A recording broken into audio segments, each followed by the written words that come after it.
22 ya, semoga masih bisa mengikuti dari 53 slide ini. Tapi insya Allah nggak terlalu lama ya, kita coba percepat aja biar nggak terlalu lama, semoga 1 jam cukup. Oke, Bismillahirrahmanirrahim. Hari ini kita melanjutkan materi fisiologi pencernaan atau faal pencernaan yang dimana pertemuan kemarin kita sudah sampai di esofagus.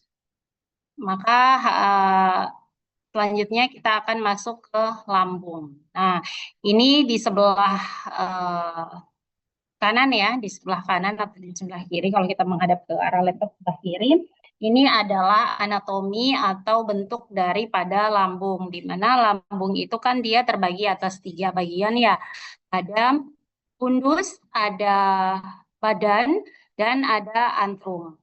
Nah, di sini di masing-masing ujung dari lambung ini ada sphincter yang menghubungkan esofagus sama lambung, itu ada sphincter gastroesofageal. Jadi kalau lebih mudah adalah ini adalah sphincter, gastro itu adalah lambung, esofageal berarti esofagus. Jadi sphincter yang menghubungkan antara esofagus sama apa namanya lambung. Selanjutnya, kalau yang di sini adalah lambung ke duodenum atau usus halus. Di sini dia akan masuk ke usus halus dulu, kemudian ke usus besar. Nah, di sini ada yang namanya sphincter pylori. Nah, kenapa sphincter pylori? Karena di bagian antrum ini sebelum masuk ke duodenum ini ada area pyloric, kelenjar pyloric ya, pyloric gland area. Nah, kemudian selanjutnya ini sekresi pada lambung. Jadi sekresi pada lambung itu teman-teman dia ada apa aja sih yang disekresi di lambung itu? Ada elektrolit, jadi gastric juice. Ini sekresi pada lambung itu ada elektrolit, mukus yaitu sel mukosa, kemudian pepsinogen, di sini ada peptic cell atau chief cell, kemudian ada HCl atau asam, kemudian faktor intrinsik, kemudian ada lipase, di mana lipase ini dia ada amilase tapi amilasenya sedikit ya. Jadi ada lipase sama amilase, tapi amilasenya di sini ada tanda panah, yaitu amilasenya lebih sedikit. Ada hormon gastrin, yaitu sel G, histamin, dan renin. Jadi apa aja yang disekresi pada lambung ini di gastric juice ini adalah beberapa elemen atau elemen atau unsur-unsur yang disekresi pada lambung. Nah, ini adalah gambar ya teman-teman pada saat di lambung makanan yang kita makan itu bagaimana perjalanannya.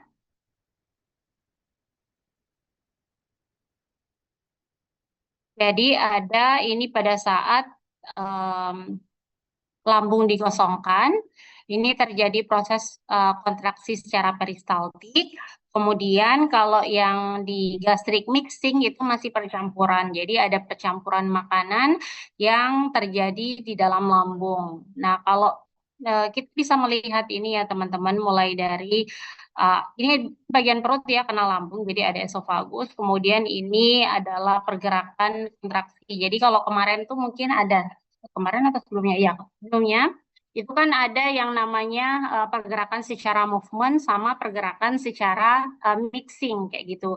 Jadi bagaimana cara mencampur. Jadi kalau movement ini berarti dia nanti ada kontraksi, kemudian makanan itu akan berpindah. Tapi kalau misalnya mixing, ini dia apa namanya? Kalau mencampur itu kayak kita mengocok ya. Jadi kayak kita mengocok minuman yang ada di dalam botol kayak gitu. Nah, itu berarti proses mixing. Tapi kalau misalnya gastric emptying ini, yaitu perpindahan menggunakan cara yang movement, maka dia nanti akan berkontraksi, kemudian yang setelah dia relaksasi akan berpindah makanannya. Kemudian begitu pula kontraksi. Jadi kayak misalnya dalam sebuah balon, kemudian kita isi air, kemudian kita tekan salah satu bagian, maka otomatis bagian yang lainnya itu akan berpindah ya. Jadi begitu proses yang namanya movement, kemudian ada yang namanya mixing. Nah, kalau tadi sekresi, maka ini adalah digesti pada lambung. Nah, digesti pada lambung ini ada adalah pepsin, di mana diawali dari pepsin. Pepsin ini akan memecah protein menjadi rantai peptida. Dari menjadi rantai peptida sini ada lipase, tapi lipase di lambung ini dia lebih sedikit sekali ya, jadi ada tanda panah yang kecil-kecil begitu. Kemudian di sini juga eh, pada di lambung ini, pokoknya intinya Pak, di lambung ini bahwa protein itu adalah target utama yang digesti di dalam lambung. Jadi mulai dari pepsin, di mana dari mulai protein ini dibantu oleh pepsin menjadi rantai peptida, di mana di mana bagian lambung ini proses digesti ini dia lebih sedikit. Kalau yang tadi ini kan ada lipase sama amilase ya teman-teman yang sekresi. Nah lipase di sini masih banyak tapi amilasenya sedikit. Tapi kalau pada saat proses digesti beda ya. Kayak kemarin kan kita sudah belajar terkait dengan sekresi, digesti sama absorpsi. Nah kalau digesti di sini lipasenya lebih sedikit dalam proses digesti pada lambung karena utama atau yang faktor utama yang menjadi intinya yang menjadi aktor utama dalam proses digesti pada lambung ini adalah protein. Protein, tapi protein tidak utuh karena protein nanti akan dipecah menjadi rantai peptida, di mana yang berperan di situ adalah pepsin atau enzim pepsin. Kemudian selanjutnya adalah absorpsi pada lambung. Nah, absorpsi pada lambung di sini apa aja sih yang diabsorpsi di dalam lambung? Di sini ada alkohol, obat-obat tertentu, misalnya aspirin, sama di sini ada nutrien tapi sedikit, kayak gitu ya. Jadi nutrien min kayak gitu tuh ya. Jadi ada nutrien, bisa jadi ada beberapa nutrisi yang diabsorpsi di lambung, tapi itu tidak banyak. Kemudian selanjutnya adalah sphincter pylorus. Nah, tadi bagian-bagian tadi kita sudah lihat ada sphincter gastroesophageal sama sphincter pylorus. Nah, sphincter pylorus secara anatomi adalah tebal otot sirkuler sangat tebal, kemudian cairannya masih bisa melewati. Dan fungsinya dari sphincter pylorus ini mencegah isi duodenum tadi itu kembali ke gaster. Kalau yang fungsi dari sphincter gastroesophageal tadi kan mencegah isi lambung kembali lagi ke esofagus. Karena kalau misalnya dari isi lambung kembali lagi ke esofagus, isi dalam lambung itu kan tadi salah satunya kan dari asam ya. Nah, kalau misalnya dia masuk lagi ke esofagus, itu nanti dia akan mengiritasi esofagus yang akhirnya bisa menyebabkan salah satu penyakit yaitu GERD. Nah, kalau selanjutnya yang pyloric pump. Nah, pyloric pump ini adalah kontraksi gaster pada umumnya ini lemah.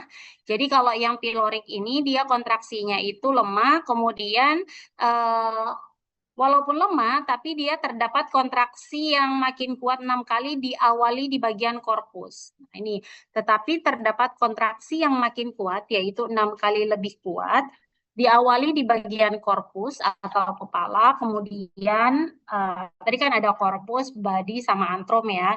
Nah, kemudian korpus mulai menyempit dan mendorong isi gaster itu ke antrum. Nah, melalui pylorus masuk ke duodenum hingga beberapa milimeter. Ya.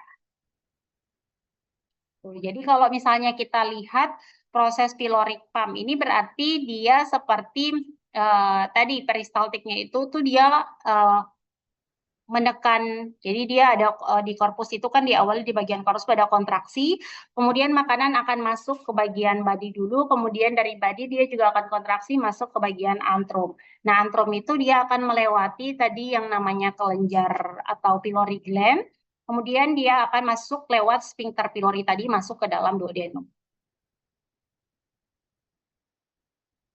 Nah, kemudian ini adalah usus halus, intestin.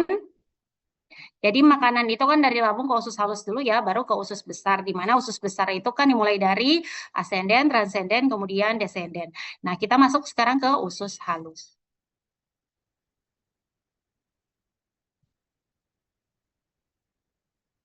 Ini contoh usus halus.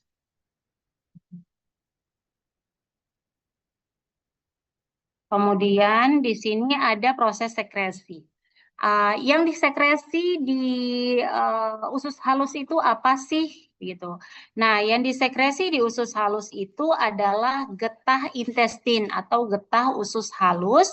Dia hanya berdiri sendiri ya. Jadi apa sih yang disekresi di usus halus? Hanya getah intestin sendiri. Namun dia tidak berdiri sendiri karena dia dibantu. Jadi dia getah intestin ini dia dibantu oleh apa sih dalam proses sekresi di usus halus? Dibantu oleh enzim yang dari pankreas sama empedu dari hepar.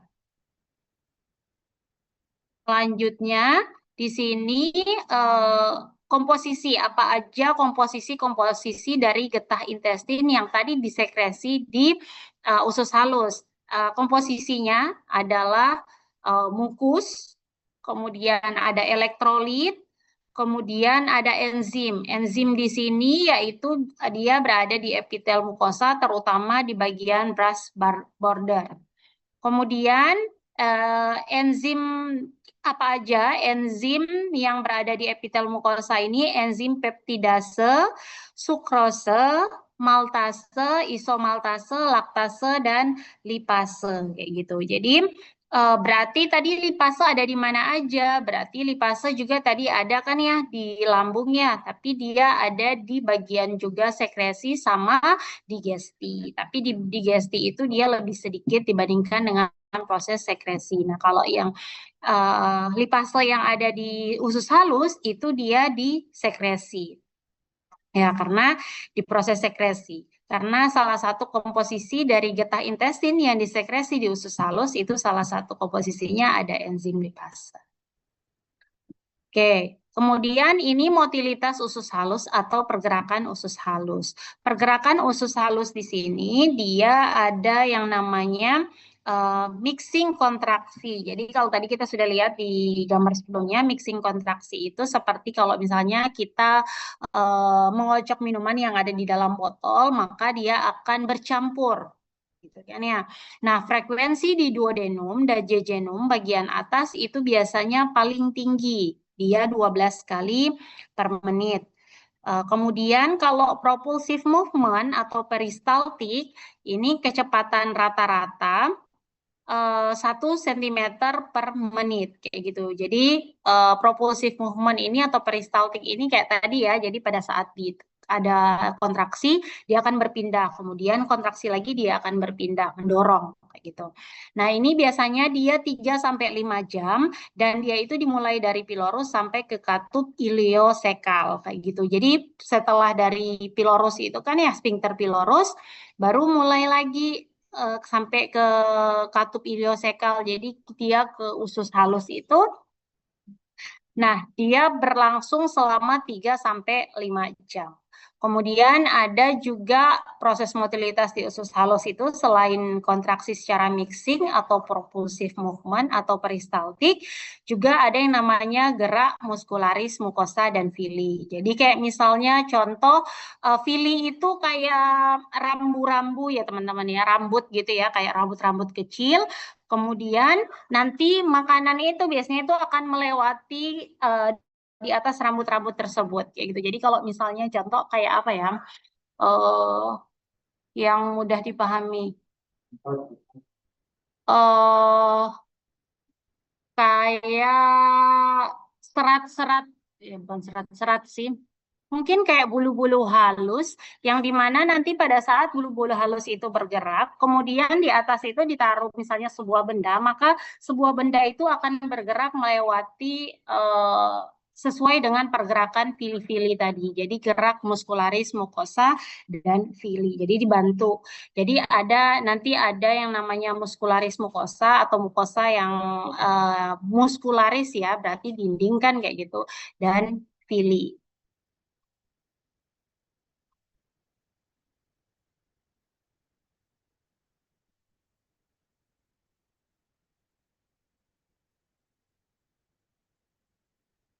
Kalau kita lihat gambarnya biar mungkin lebih mudah ya. Nah ini ya teman-teman fili-fili ini ya biar kalian lebih mudah. Ini fili ya, fili. Kemudian ini kan ada mukosa. Nah, bagaimana pergerakan apa namanya fili-fili ini atau bulu-bulu kecil kayak ini. Nah nanti di atasnya itu dilewatin. Ini mikrofili ya teman-teman. Ini ada mikrofili. ini dia lewat di atas ini pergerakan fili-fili ini, ya. Itu. Jadi bentuk usus halus kita itu tidak utuh ya. Mungkin kalau kalian pernah lihat usus apa namanya itu usus ayam, usus sapi, ya mungkin tidak mulus seperti itu teman-teman, tapi ada yang namanya fili. Mungkin ada yang suka makan usus di sini atau pernah mengolah usus mentah kayak gitu. Atau kalau di rumah makan Padang itu ada yang namanya tambusu ya. Tambusu itu kan dari usus sapi yang di dalamnya diisiin telur, ada juga yang diisiin tahu kayak gitu kan ya. Nah, itu kan usus kalau kita lihat dari bentukannya itu kan usus itu kok licin kayak gitu kan. Tapi sebenarnya di dalamnya usus itu ada mikrofili. Mungkin kalau misalnya dia sudah kita konsumsi kan sudah bersih ya, tapi kalau misalnya masih dalam bentuk dalam tubuh kita kayak gitu, itu berarti masih seperti mikrofilinya masih hidup kayak gitu ya, masih bisa bergerak. Kalau udah mati kan udah enggak ya. Kemudian ini adalah katup ileosekal. Nah, di katup ileosekal ini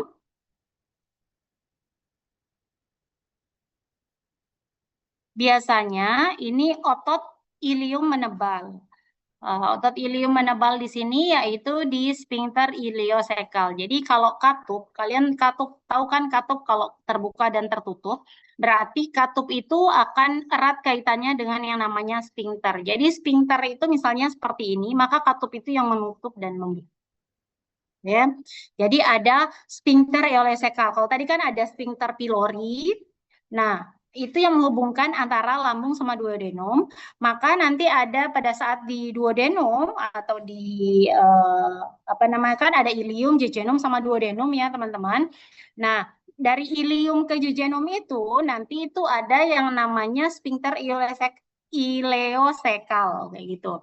Nah, sphincter ileosekal ini dia tidak mungkin cuma seperti ini. Kalau kayak ini kan nanti rembes ya kayak gitu. Biasanya tuh ada katup gitu. Mudahnya seperti itu. Jadi ada katup yang menutup dan membuka sphincter ileosekal. Fungsinya apa? Untuk mencegah kembalinya isi kolon tadi ke intestin. Jadi mencegah biar nanti isi yang ada sudah masuk di dalam usus besar itu nggak masuk lagi ke dalam usus kecil. Bayangin kalau misalnya zat-zat sisa yang sudah kita buang di dalam usus besar tadi kemudian masuk lagi ke usus kecil, kan nanti pasti akan mungkin bakteri-bakteri yang sudah tidak diabsorpsi lagi atau disekresi lagi di usus kecil sudah masuk ke usus besar kemudian balik lagi, pasti kan akan memberikan dampak negatif kayak gitu kan ke kolon kayak gitu. Jadi sehingga ada yang namanya katup ileosekal yang melewati atau yang berada di sphincter ileosekal tersebut yang fungsinya untuk mencegah kembalinya isi kolon ke intestin. Jadi dia akan menutup dan membuka. Jadi pada saat zat-zat sisa yang dari intestin tadi masuk ke dalam kolon, maka otomatis dia akan menutup. Setelah itu kalau ada lagi yang lewat dia akan membuka. Nah, fungsinya di sini jangan sampai nanti yang sudah di kolon tadi masuk lagi ke dalam intestin. Nah, dia di sini katup ileosekal ini dikontrol terutama yang dari kolon. Jadi dia mengontrol yang dari kolon. Jadi yang sphincter ileosekal ini dia fungsi yang paling utama karena kan fungsi saya itu, jadi mereka ajaibnya di dalam tubuh kita itu kan Allah sudah menciptakan organ dan fungsinya masing-masing, tugasnya masing-masing. Nah, di mana salah satu fungsi katup ileosekal atau sphincter ileosekal ini fungsinya dia yang paling utama adalah mengontrol. Jadi mencegah jangan sampai isi kolon itu, tugas saya adalah mencegah jangan sampai isi usus besar itu masuk lagi ke intestin. Walaupun nanti dia akan menjadi tempat lewatnya zat-zat hasil sisa absorpsi maupun sekresi dari intestin ke kolon, tapi fungsi utamanya itu adalah dia adalah membentengi agar intestin itu tidak ada lagi zat-zat yang ada di dalam kolon itu masuk lagi ke dalam intestin. Nah, dia dikontrol oleh apa sih? Terutama dari kolon itu, dia dikontrol oleh distensi sekum dan iritasi kolon. Nah, distensi sekum sama iritasi kolon ini dia dipengaruhi oleh kontraksi sphincter yang meningkat. Tuh. Selanjutnya, setelah sudah tadi usus halus, kemudian kita masuk ke area pankreas ya. Pankreas, ini tadi kan kita sudah sampai sini ya. Ini kan lambung, kemudian ini duodenum. Nah, di sini itu ada pankreas ya. Ada organ kecil di bawah lambung ini yang kita sebut dengan pankreas.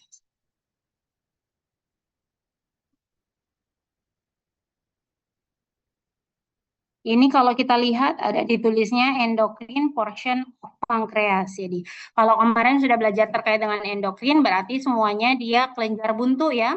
Jadi dia tidak ada pembuangan. Jadi berarti kalau kelenjar buntu berarti semuanya dia terjadi di dalam pankreas. Nah, sekresi dari pankreas apa aja? Ada enzimatik oleh sel asinus, yaitu di sini ada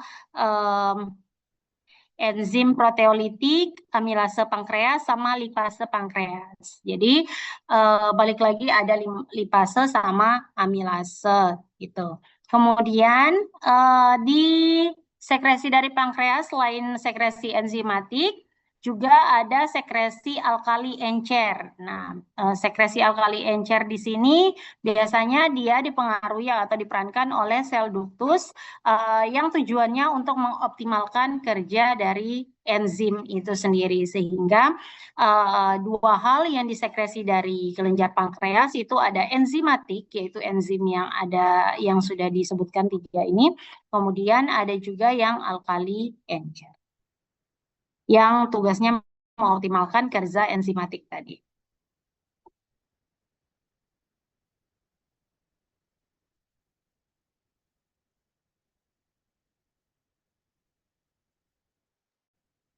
Oke, kemudian ini ada enzim kita bahas terkait sekresi dari pankreas yaitu enzimatik oleh sel asinus mulai dari enzim proteolitik.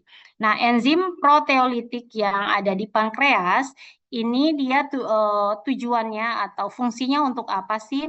Untuk merubah tripsinogen menjadi tripsin. Nah, perubahan ini apakah terjadi begitu saja? Tidak, teman-teman, karena dia diperantarai atau dibantu oleh yang namanya enterokinase atau enzim enterokinase.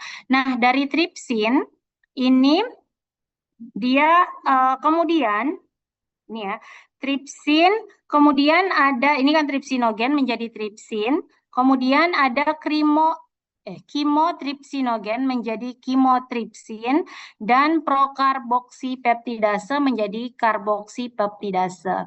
Ini adalah apa namanya tugas dari enzim proteolitik atau salah satu sekresi hasil sekresi dari pankreas yaitu enzimatik yang di mana salah satu enzimatik itu adalah enzim proteolitik.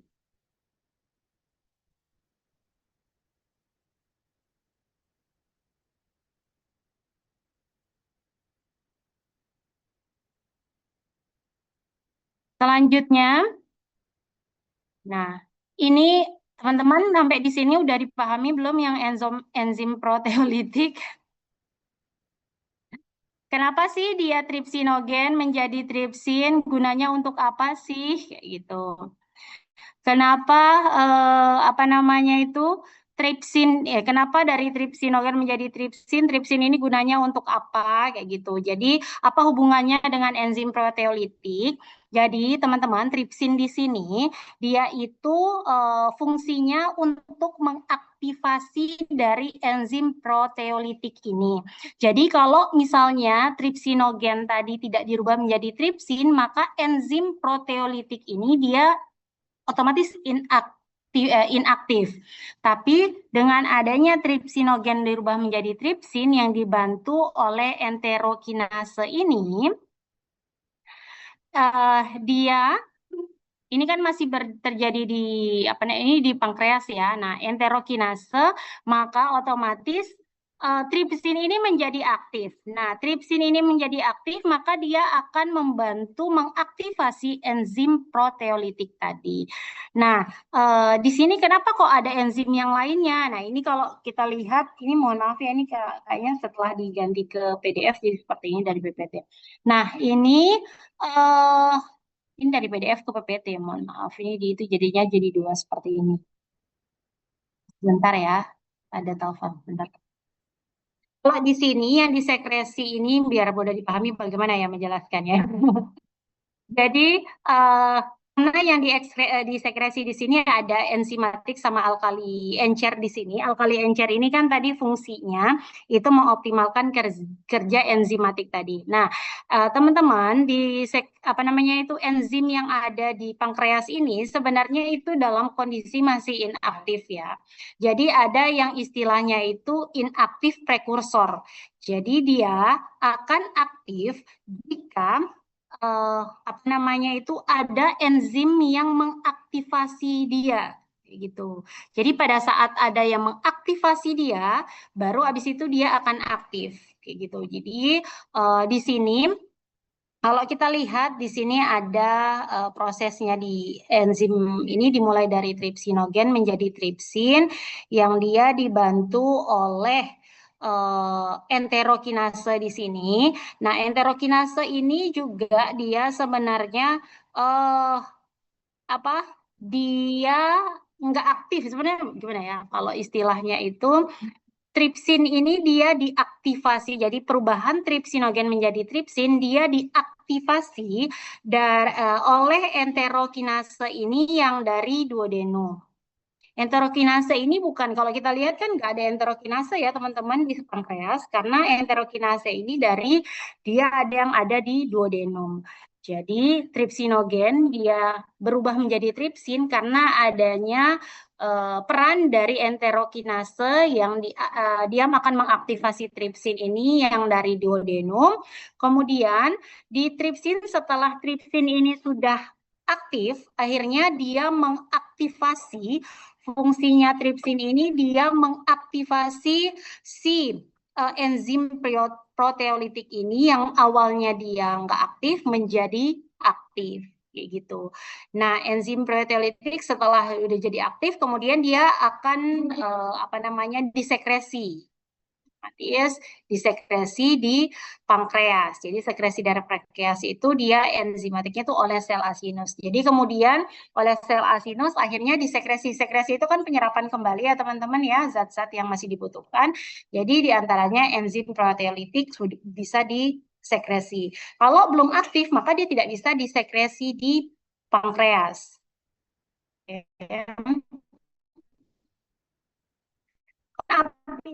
Ini bagian lain-lain ini teman lagi yang lain-lain ini kayak ini dia juga akan kayak misalnya turunan dari tripsinogen dan tripsin ini ada kimotripsinogen dan kimotripsin. Jadi intinya dari kenapa sih harus inaktif sih? Kenapa nggak aktif aja terus? Intinya adalah ini merupakan salah satu apa namanya perlindungan terhadap pankreas itu sendiri gitu. Jadi proses inaktif prekursor, jadi pada saat dia bertemu dengan apa namanya pasangannya yang tepat, maka dia tidak akan aktif. Jadi pada saat dia bertemu baru dia akan aktif. Nah, kalau misalnya dia tidak bertemu, dia tidak aktif. Nah, proses ini tujuannya untuk melindungi bagian pankreas itu sendiri. Karena pankreas itu kan dia kelenjar endokrin yang dimana segala sesuatu itu kan semuanya terjadi di dalam. Jadi kalau misalnya dia tidak hati-hati, intinya kalau misalnya kita tidak hati-hati memilih pasangan, otomatis kan tidak akan terjadi hubungan yang saling menguntungkan kayak gitu di antara satu dengan yang lainnya kayak gitu. Kalau misalnya kita analogikan ke kehidupan kita sehari-hari. Ya, selanjutnya kita masuk ke hepar. Ya. Hepar di sini adalah organ metabolik terbesar. Sistem empedu ada hepar, kandung empedu, duktus terkait. Jadi kalau misalnya kita lihat fungsi hepar karena dia merupakan organ metabolik terbesar juga. Di sini, ini kan hati ya teman-teman, hepar atau hati.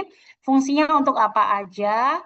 Fungsinya hepar ini untuk sintesis dan sekresi empedu.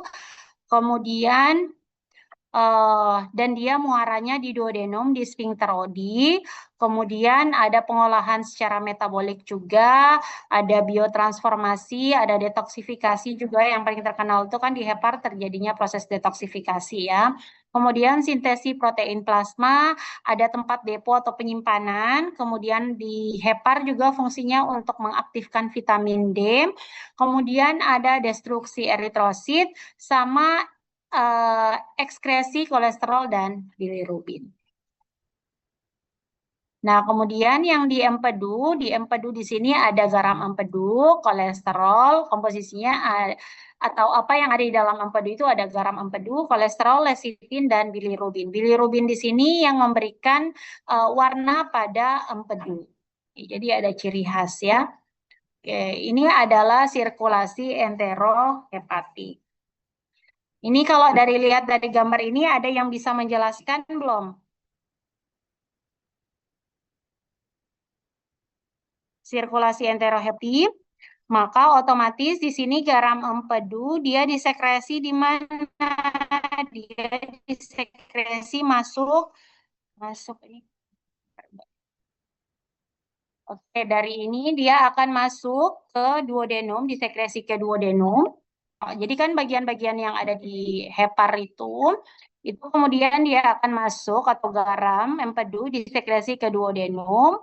Kemudian di duodenum ini kemudian dia akan dipakai dan selanjutnya di duodenum ini dia akan dipakai garam tadi. Kemudian selanjutnya dia akan diserap kembali ke ilium terminal ini terminal ilium ya. Diserap kembali di terminal ilium, kemudian dia akan dibawa ke vena portal, ke vena portal, kembali ke hepar. Kemudian disekresi lagi, begitu seterusnya. Ini seperti lingkaran setan yang tidak ada putusnya ya teman-teman ya. Ini tadi saya sempat menyebutkan adanya sphincter Oddi ya. Jadi sphincter Oddi di sini adalah dari hepar ini ke duodenum. Ya. Oke, ini gallbladder. Gallbladder itu apa? Kandung empedu. Yang kecil apa? Apa Jasmine? Kandung empedu. Ya, yang kecil ya. Nah, ini warnanya bukan kayak gini. Kalau empedu kita lihat kan kalau misalnya kayak di hati itu ya, kita beli rempelo hati itu kan ada empedunya ya yang warna itu. Kalau misalnya itu pecah jadinya kan pahit gitu. Nah, seperti ini ya teman-teman ya, dia dekat dengan hati. Oke. Oke. Selanjutnya, lanjutnya. Belum hilang. Ini bagaimana menghilangkan ini?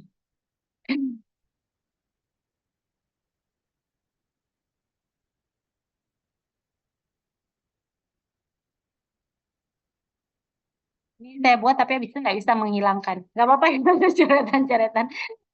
Saya lupa, saya nggak tahu menghilangkan ini kalau sudah dicoret-coret. Oke, selanjutnya kita masuk ke absorpsi yang ada di usus halus. Ini kan apa namanya? Ini berlompat-lompat ya ternyata ya. Oke, Oke, absorpsi kalau tadi kan ada yang namanya sekresi. Ini kan sekresi dari pankreas. Ini kan udah motilitas saya sekresi. Ini berlompat-lompat ya Pak ya.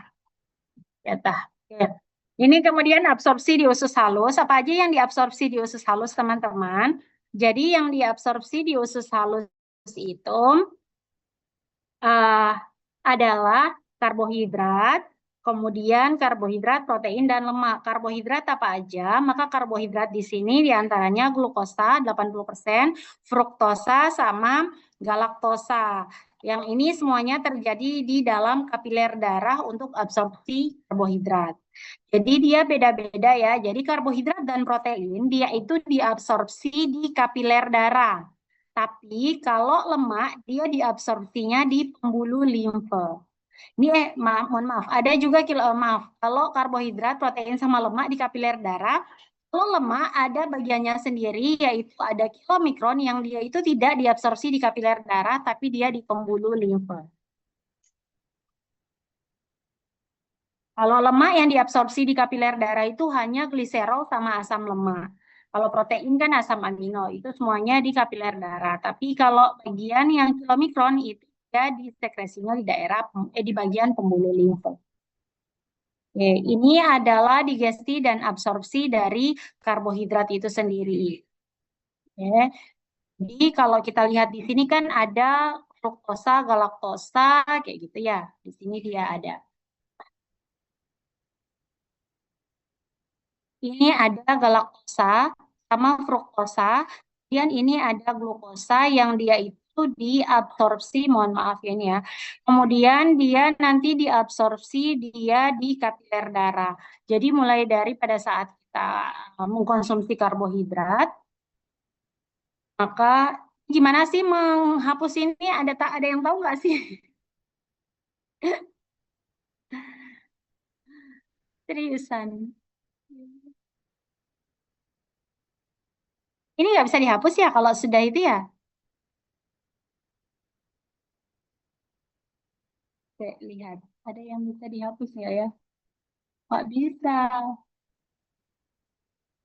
Oh, ini bisa.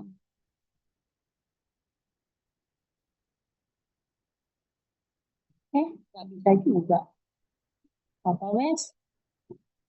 Apa-apa ya, mohon maaf ya kalau terganggu lah. Nggak bisa ya.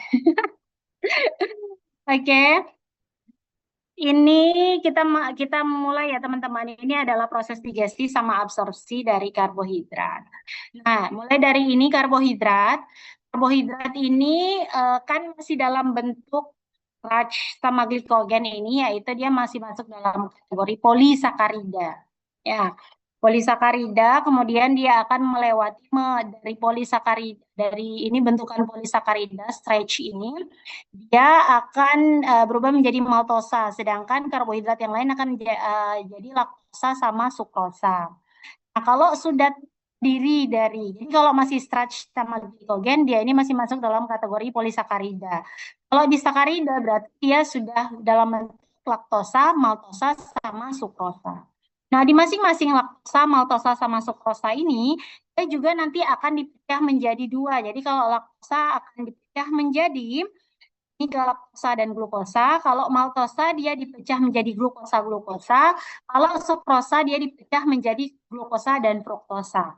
Nah, kemudian selanjutnya dari disakarida dia akan berubah menjadi monosakarida. Nah, monosakarida itu satu kan. Kalau disakarida itu kan masih lebih dari di itu biasanya dua kayak gitu kan ya. Jadi di itu dua ini harusnya di dua itu yaitu ini dua ini ya, dua hal ini. Glukosa sama laktosa. Kemudian kalau ini kan maltosa ini sebenarnya dari awal kan sudah langsung monosakarida ya dari starch glikogen ini karena dia dari maltosa dia dipecahnya hanya jadi glukosa walaupun nanti dia ada dua cabang juga kayak gitu. Jadi di sakarida kemudian monosakarida. Karena monosakarida ini otomatis yang ada glukosa-glukosanya itu akan bergabung ke bagian glukosa, sedangkan fruktosa turun, galaktosa turun. Jadi semuanya hanya berdiri sendiri karena monosakarida. Nah, selanjutnya berarti tiga hal ini yaitu diantaranya galaktosa, glukosa, dan fruktosa yang nantinya akan diabsorpsi di kapiler darah ya. Jadi perjalanannya bagaimana kok dari karbohidrat yang kita konsumsi kok bisa sampai diabsorpsi di kapiler darah. Apa aja sih yang diabsorpsi ya tidak langsung karbohidrat secara utuh karena nanti dia akan dipecah lagi dari karbohidrat secara utuh yang kita konsumsi akan dipecah dari polisakarida ke disakarida kemudian ke monosakarida yang kemudian monosakarida itu yang terdiri dari tiga unsur tadi itu galaktosa, glukosa, dan fruktosa, selanjutnya dia diabsorpsi di kapiler darah. Nah, selanjutnya ini adalah protein. Kalau protein tadi kan asam amino ya. Nah, asam amino di sini sama dengan yang tadi. Kalau yang asam amino dari protein ini baik dari protein yang dari proses diet ataupun dari protein yang dari endogenesis atau dari digestive enzim tadi yang nantinya akan menghasilkan protein. Ini dia akan masuk. Nah, dia di sini ada dari pepsin ya teman-teman. Kemudian dia akan melewati pankreas di mana tadi ada proses yang namanya enzim proteolitik. Nah, tadi kemudian dipecah menjadi apa? Menjadi peptid yang lebih kecil dan asam amino. Nah, selanjutnya small peptid ini dia dibantu oleh aminopeptidase dirubah menjadi asam amino. Nah, waktu di lumen ia dibantu oleh aminopeptidase. Selanjutnya masuk ke dalam lumen ususnya, kan ini lumen, kemudian dia masuk lagi ke dalam sel epitel di sini. Ini kan fili-fili ya. Ini fili-fili, ini kan lumen, kemudian ini dia sudah masuk ke duodenum, ini udah di fili-fili. Kemudian dia dibantu oleh intraseluler dari peptidase dirubah menjadi asam amino. Nah, karena ini sudah sama-sama asam amino, sehingga dia sudah bisa diserap atau diabsorpsi kembali oleh kapiler darah. Nah, selanjutnya ini adalah lipid.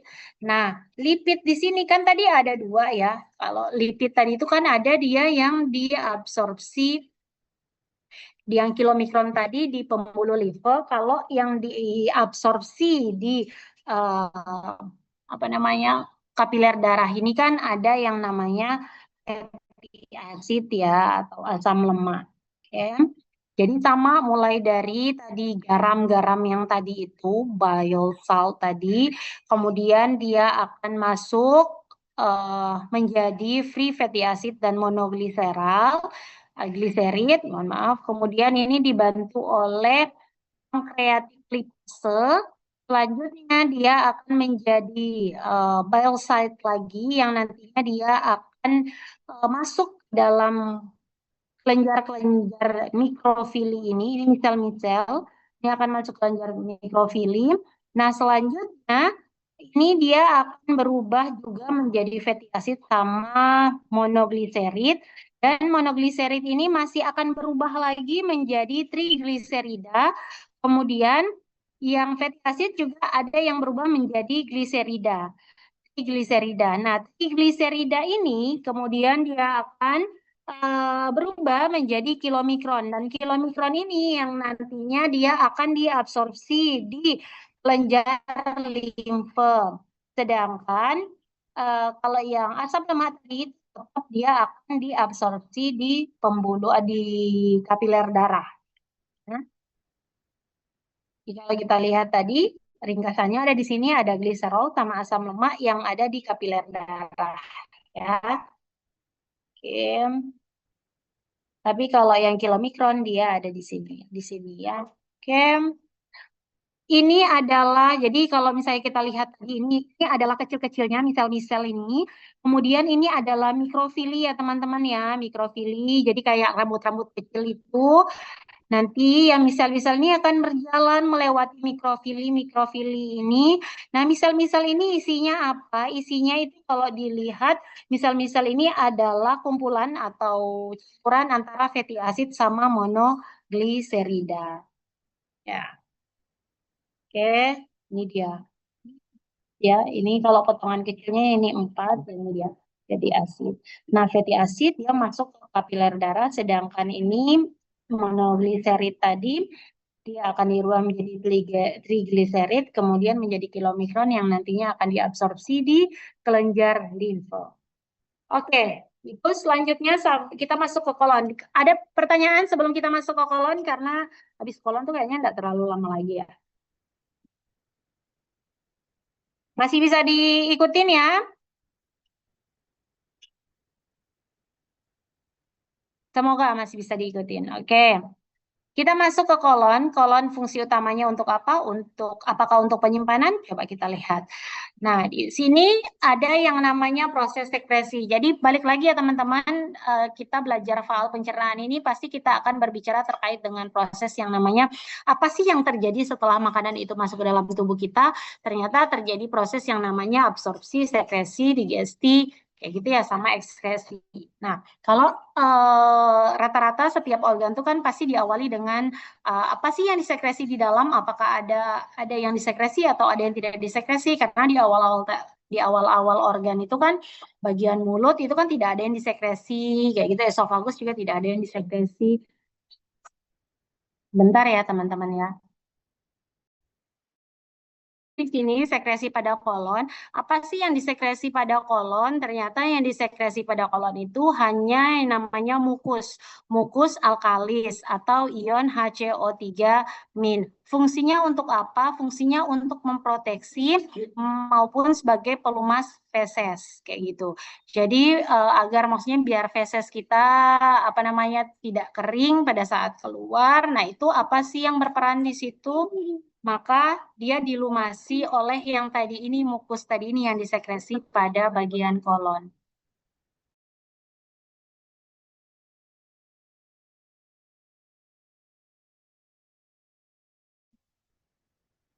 Oke, selanjutnya motilitas pada kolon. Nah, motilitas atau pergerakan pada kolon itu apa aja sih?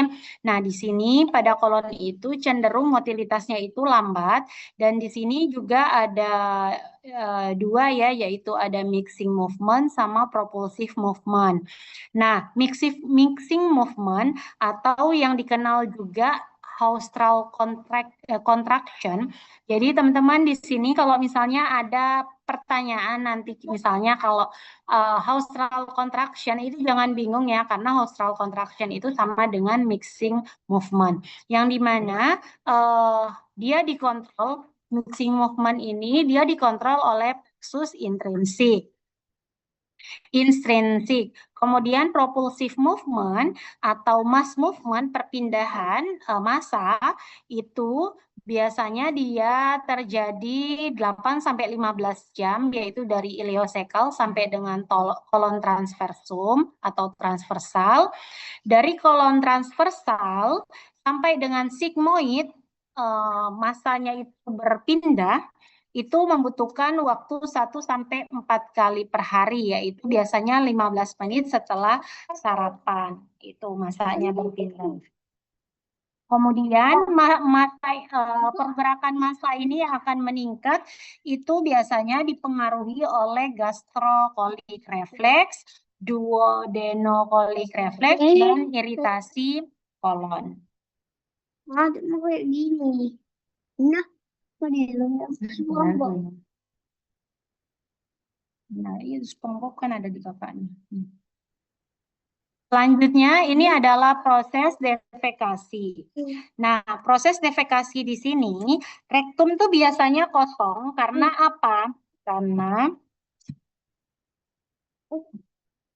Karena sphincter atau jadi sphincter antara sigmoid dan rektum itu biasanya lemah atau bisa jadi karena posisi anatomi.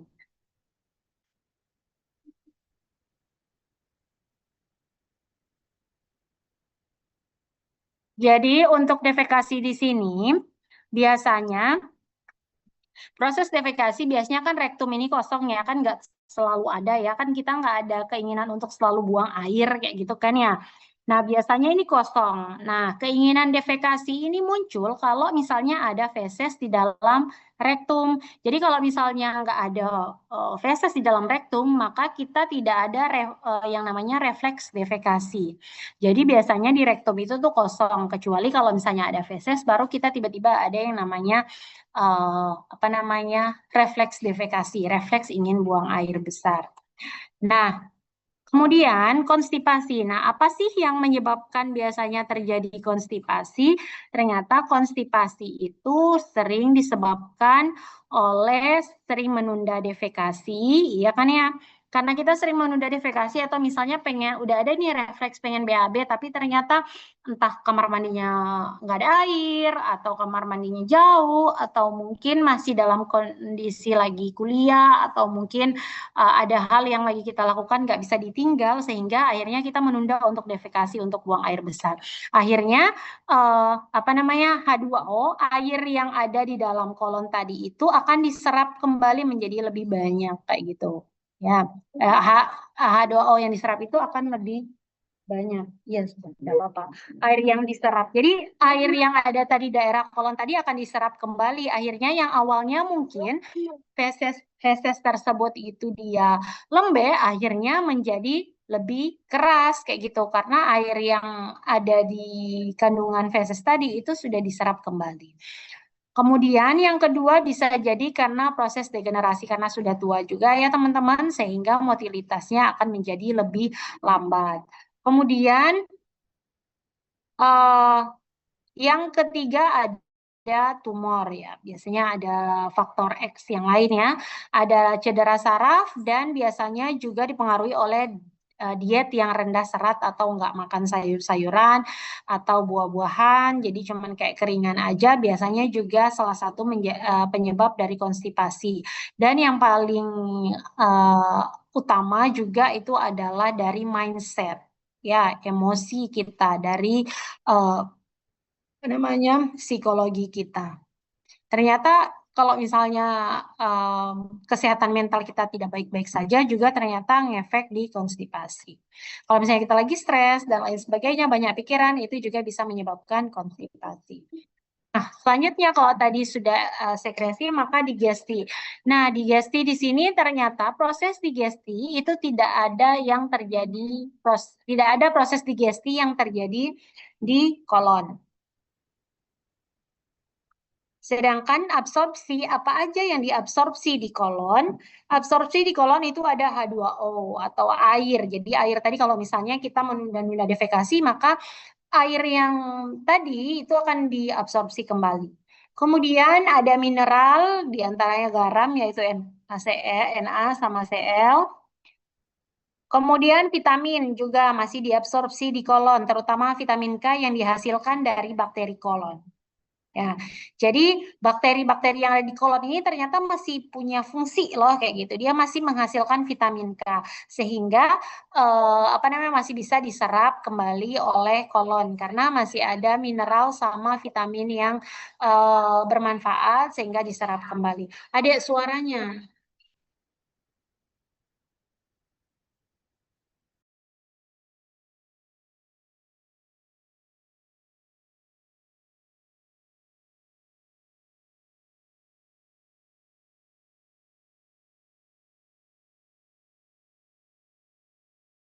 Oke, selanjutnya. Oke. Nah, selanjutnya kita lihat di sini volume dari feses itu sendiri ya teman-teman. Jadi ada 500 mili yang masuk ke kolon. 500 mili itu, 300 mili itu akan diserap kembali dan 150 mili dia akan keluar bersama feses. Ya, jadi kalau yang tadi kan ada absorpsi ya, kayak gitu. Nah, absorpsi di kolon kayak H2O, mineral sama vitamin, dari yang awalnya 500 mili yang masuk ke dalam kolon, ternyata sebagian besar itu diserap kembali dan hanya sebagian kecil yang dia akan keluar bersama feses. Jadi 350 yang diserap kembali itu antaranya apa? Ada air, ada vitamin, sama ada mineral. Nah, dari 150 tadi yang keluar bersama feses tadi, itu dia terbagi lagi. Ternyata ada 100 gram H2O atau air, kemudian 50 gram itu terdiri atas bilirubin, selulosa, bakteri, sama garam. Jadi ada sebagian yang diserap, ada sebagian yang dibuang bersama feses. Nah, tadi yang teman-teman 150 mili tadi ini yang harusnya keluar bersama feses, maka dia kalau misalnya kita menunda-nunda terus, maka yang 100 gram H2O ini atau air ini, dia bisa serap kembali ya teman-teman. Karena penyerapannya itu lebih tinggi untuk air di kolon ini, sehingga dia akan terserap kembali. Jadi tentunya kalau misalnya nanti apa namanya air tidak ada, maka bisa jadi yang keluar ini tidak ada air atau posisi feses kita itu keras dan akhirnya ada 50 gram dari yang terdiri atas bilirubin, selulosa, bakteri, dan garam. Nah, bilirubin ini kenapa ditebelin? Karena ini yang memberikan warna feses kita itu bermacam-macam ya. Ada kuning, ada hijau, ada coklat, ada hitam, dan lain sebagainya. Kayak gitu. Jadi itu adalah fungsi dari bilirubin. Jadi apa yang kalian konsumsi juga bisa berpengaruh terhadap warna feses kalian karena di situ ada apa namanya peran dari bilirubin itu. Ya. Ya mungkin ada yang bilang, ada yang mungkin pernah feses-nya ada yang berwarna coklat, ada yang berwarna hijau, hijau muda, hijau gelap dan lain sebagainya gitu ya. Ada yang kuning juga. Itu adalah peran dari bilirubin. Nah, selanjutnya kita masuk ke anus. Nah, di anus ini ada sphincter pada anus. Nah, di sini ada sphincter ani internus. Nah, kita bersyukur ya teman-teman karena kita masih mempunyai sphincter dari dilahirkan dalam kondisi mempunyai sphincter ani. Ya, apa-apa. Karena ada beberapa anak yang lahir itu tanpa sphincter ani. Sphincter ani itu jadi teman-teman, kita itu ada dua ya, ada sphincter ani internus yang ada di dalam sama sphincter ani externus. Nah, kalau kita kan pasti kita tahu semuanya kita punya anus, insya Allah kita semuanya punya anus di sini. Dan biasanya pada saat di anus itu kan ada yang membuka dan menutup atas keinginan kita ya. Nah, atas keinginan kita itu yang namanya sphincter ani externus. Kenapa atas keinginan kita? Karena dia itu terdiri dari otot lurik. Otot lurik itu kan salah satu ciri khasnya itu kan dia bergerak dengan keinginan kita. Ya, kayak misalnya kerangka tubuh kita ini kan dia otot lurik ya. Karena kalau misalnya kita bilangnya, coba angkat ke atas, kita angkat ke atas. Coba turun, kalau kita ingin turun, kita turunkan. Tapi kan dia nggak mungkin gerak sendiri tanpa keinginan kita. Nah, yang dia bergerak sendiri tanpa keinginan kita atau tanpa apa namanya kita sadari, tanpa instruksi dari otak kita, itu adalah sphincter ani internus yang ada di atasnya lagi. Nah, di sphincter ani internus ini kenapa dia bergerak apa namanya tanpa keinginan kita? Karena dia tersusun atas otot polos sirkuler. Otot polos sirkuler ini sama dengan otot yang ada di daerah usus. Kan dia bergeraknya itu tanpa keinginan kita, gitu, tanpa apa namanya itu di bawah alam sadar kita intinya kayak gitu. Tapi kalau otot lurik kan dengan keinginan kita. Nah, jadi itu ada yang namanya internus sama externus. Jadi internus yang ada di dalam, externus yang ada di luar. Di luar itu yang biasanya kita gunakan untuk membuka dan menutup kalau misalnya kita lagi BAB. Dengan keinginan kita ya, karena dia terdiri dari otot lurik. Nah, kemudian di sini ada yang namanya nervus pelvicus, kalau di sphincter internus ada yang kalau di externus itu nervus pudendus, biasanya dia ini kontriksi. Jadi kalau pada saat sudah mau feses sudah keluar baru dia nanti vasodilatasi. Tapi kalau misalnya nggak ada, otomatis kan kita selalu kontriksi ya. Ada nggak yang anusnya kebuka terus kan nggak ada kayak gitu tuh kan kayak gitu. Atau dibuka terus kan nggak ada. Biasanya kan dia itu nanti vasodilatasi atau membuka pada saat apa proses defekasi udah ada refleks defekasi, kemudian kita sudah ada di toilet, kemudian kita BAB baru itu dia terbuka. Tapi biasanya dia kontriksi. Oke. Selanjutnya kita masuk ke peritoneum. Peritoneum di sini adalah suatu membran serosa yang melapisi dinding abdomen, yaitu biasanya parietal dan visceral adik-adik.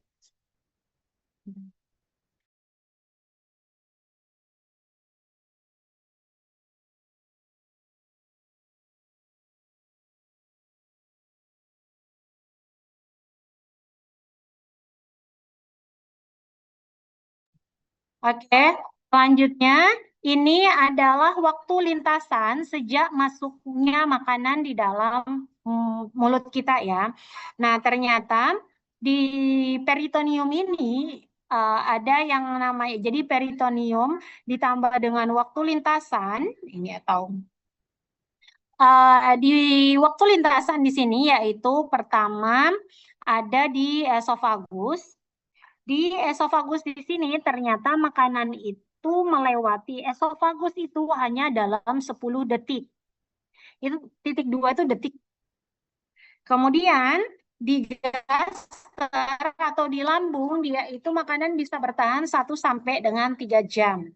Kemudian di sini di intestin ini di usus halus dia 7 sampai 9 jam. Jadi sejak masuknya makanan ya. Kemudian di kolon di sini 25 sampai 30 jam. Sedangkan di rektum itu adalah 30 sampai dengan 120 jam. Ya. Itu adalah waktu lintasan yang biasanya apa namanya dilalui atau berlaku pada sejak makanan itu masuk ke dalam tubuh kita. Ya, jadi ternyata makanan itu bisa sampai di rektum itu bisa sampai ternyata mungkin makanan yang kita makan em, apa namanya itu kan satu hari itu dia kan 24 jam. Ya, kalau yang 120 berarti bisa lebih dari satu hari ya teman-teman. Satu hari bisa dari satu hari dia sampai di rektum itu bisa lebih dari satu hari. Jadi bisa jadi mungkin makanan yang kita konsumsi yang mungkin beberapa hari yang lalu atau 2 hari yang lalu ternyata baru menjadi feses di hari ini misalnya kayak gitu karena masih ada tadi ada waktu lintasan yang dia perlukan untuk melewati makanan yang makanan butuhkan waktu untuk melintasi mulai dari mulut sampai dengan rektum. Oke. Itu mungkin teman-teman yang bisa saya sampaikan sampai di sini. Ada pertanyaan? Eh, untuk absensinya 42. Ini ada kakak tingkat nggak teman-teman? Atau semuanya masuk? Karena ini mohon maaf 8:30 saya ada janji sama gurunya anak saya soalnya di sekolah. Jadi apa namanya mau ngantar raport soalnya. Karena ternyata cuma satu-satunya yang belum ngantar raport. Mohon maaf ya. Ini apa namanya dari semuanya kalian ada berapa jumlahnya teman-teman? 40, Bu. 40. Iya. 41 sama saya, satunya siapa lagi? Ini ada Satunya 4. Kak, Kak Aulia Nurmagfirah. Oh, oke. Baik, Iya. berarti sama Aulia ya. Si Lupna nggak masuk. Nggak Aulia kelihatan, Bu. nggak kelihatan. Oke, baik. Berarti 42 nanti saya absenkan aja